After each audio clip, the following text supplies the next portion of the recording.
There's a lot of conversation about Tesla coming to India. There's talk here in Mumbai. They've acquired some real estate to set up a showroom. How do you see this, the entry of Elon Musk into India and the impact that can potentially have on Indian automakers, given your government's push towards Atmanirbhar Bharat and encouraging Indian companies and others to manufacture in India? आपने doctor Jaishankar जी को ये प्रश्न नहीं पूछा। देखिए, पहली बात तो ऐसी है कि मैं जब मंत्री बना तो हमारी ऑटोमोबाइल इंडस्ट्री का साइज 14 लाख करोड़ था। आज हमारा साइज 22 लाख करोड़ है। यूएसए का 78 लाख करोड़ है। चाइना का 49 लाख करोड़ है। और जिस प्रकार से हमारे ऑटोमोबाइल इंडस्ट्री काम करते बैठे हैं टीवीएस वाले, इनका 50% टू व्हीलर एक्सपोर्ट होता है। अब ये इलेक्ट्रिक भी एक्सपोर्ट होने वाला है। लिथियम आयन बैटरी की कीमत जब हमने शुरू की थी, जब मैं बोलता था तो लोग मुझे पूछते थे आपके ही कार्यक्रम में कि इलेक्ट्रिक व्हीकल रास्ते में बंद होगा तो धक्का मारने के लिए आप आएंगे क्या।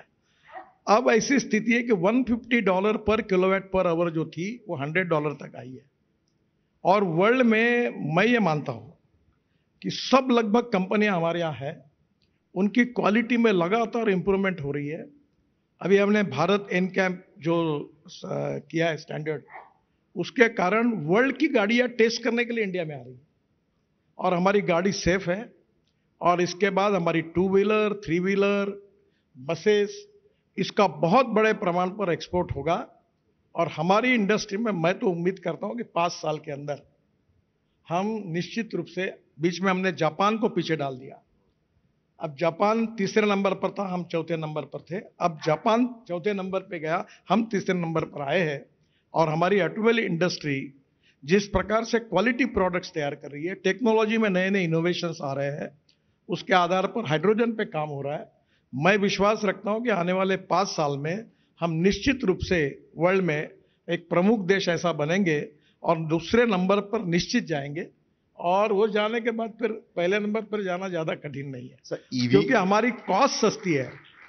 हमारे यहाँ स्क्रैपिंग चालू हो गया 15 साल के व्हीकल का, जिसके कारण aluminium, copper, rubber, steel recycling होगा और जिसके कारण हमारी कंपोनेंट की कॉस्ट 30% कम होगी। ऐसे अभी 150 स्क्रैपिंग सेंटर भी चालू हो गए और बड़े प्रमाण पर पुरानी गाड़ियां स्क्रैप हो रही है, तो कॉस्टिंग भी कम होगा, क्वालिटी भी बढ़ेगी, तो निश्चित रूप से हमारा एक्सपोर्ट बढ़ेगा। सर, ईवी की आप बात कर रहे हैं लेकिन दूसरी तरफ हम देख रहे हैं कि कुछ स्टेट्स ईवीज पर टैक्स बढ़ा रहे हैं, तो ये कहीं ना कहीं गड़बड़ नहीं लगता आपको कि आप प्रमोट कर रहे हैं कि ईवी होनी चाहिए और उसके बाद लोग कह रहे हैं कि भाई ईवी पर टैक्स बढ़ा लेना चाहिए? तो स्टेट्स को थोड़ा सा इस बारे में समझना जरूरी है, ऐसा नहीं लगता? उनकी भी तकलीफें बहुत है जिनकी बात कर रहे हैं, but that is completely contrary to what you are actually projecting that. देखिए सर, राज्य सरकार का अधिकार है कि कौन से आइटम पर कितना लगाना, उनकी अपनी कुछ प्रॉब्लम्स है। पर ओवरऑल भारत सरकार ने जो पेट्रोल डीजल कार पर 48% जीएसटी है, वो लगभग 5% किया। अब आने वाले समय में फ्लेक्स इंजन जो 100% बायोइथेनॉल पर जाएगा, उसके लिए भी हम लोग रिक्वेस्ट कर रहे हैं फाइनेंस मिनिस्टर को। और आने वाले समय में भी कंस्ट्रक्शन इक्विपमेंट आ रहे हैं, हाइड्रोजन के काफी बड़े प्रमाण पर डेवलपमेंट हुए, अनेक स्टार्टअप अच्छा काम कर रहे हैं। मुझे लगता है कि धीरे धीरे निश्चित, अभी यूपी की सरकार ने अब ये तकरार कर रहे हैं पेट्रोल डीजल वाले कि भाई उन्होंने ज्यादा कंसेशन दे दिया, तो स्टेट टू स्टेट में होते रहेगा। बट ओवरऑल अल्टरनेटिव फ्यूल और बायोफ्यूल को इनकरेज करना, यह भारत सरकार और राज्य सरकार की ओवरऑल भूमिका है।